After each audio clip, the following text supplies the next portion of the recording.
আসসালামু আলাইকুম দর্শক, আশা করি আপনারা সকলেই ভালো আছেন। দর্শক, এখন আমি আছি সানাইলে।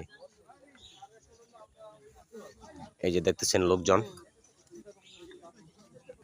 আর ওই যে সামনে যে ক্ষেতটি দেখতেছেন, এটা খাস জায়গা।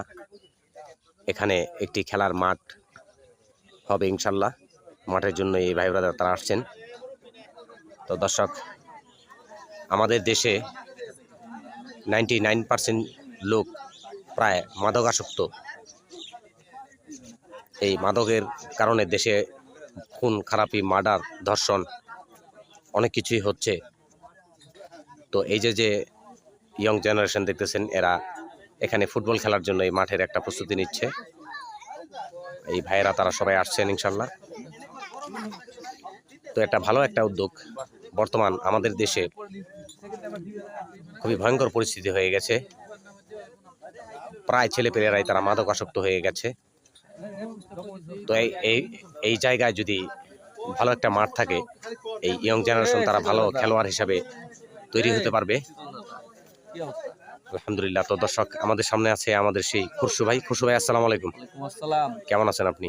আমি ভালো আছি। আপনি ভালো আছেন? আছি আলহামদুলিল্লাহ। তো খুরশু ভাই, জি। এই যে এত ভাই ব্রাদার একত্রিত হয়েছেন, আসলে কি কারণে?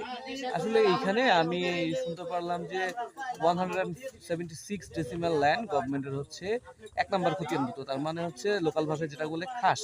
হুম। খাস জায়গাটা আমরা এখন বর্তমান দেশের গভর্নমেন্ট, তো উনি চাচ্ছে যে খেলাধুলাকেই বাধ্যতামূলক করে দেওয়ার জন্য এডুকেশনাল কারিকুলামের সাথে। সেক্ষেত্রে এই জায়গাতে এই যে ওরা ছোট ভাইরা আছে, ওরা হচ্ছে একটা মাঠ বানাতে চাচ্ছে।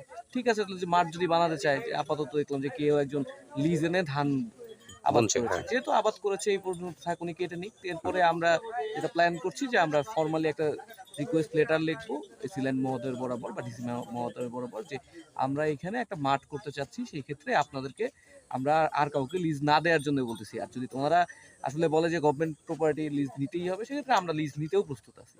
এক্ষেত্রে এই মাঠটা হলে, এখন দেশের যে অবস্থা, মাদকের ভয়াবহ ছবল, হয়তো ইয়ং জেনারেশনের দুজন লোকও যদি এই খেলাধুলা করে মাদক থেকে দূরে থাকে, এই দুজন লোকই আমার একটা অ্যাসেট হয়ে দাঁড়াইতে পারে দেশের। সো হুম। এইখানে গভর্নমেন্ট কত টাকা আর পায় লিজে?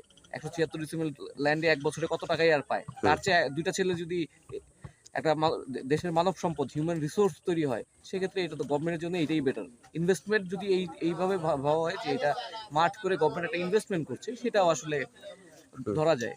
এই জন্য এটা নিয়ে আর কি আমরা কথা বলতেছি। যারা লিজ নিয়ে এসেছেন, তারা এই আবাদ যেহেতু করেছেন, এটা কেটে নিয়ে যাক। এবং ধান আপনি দেখতেই পাচ্ছেন যে ধান জি। আসলে এটা অলরেডি ফুললি রাইপ, সো এটাকে কেটে উঠাইতেই হবে। উঠানোর পরে দেন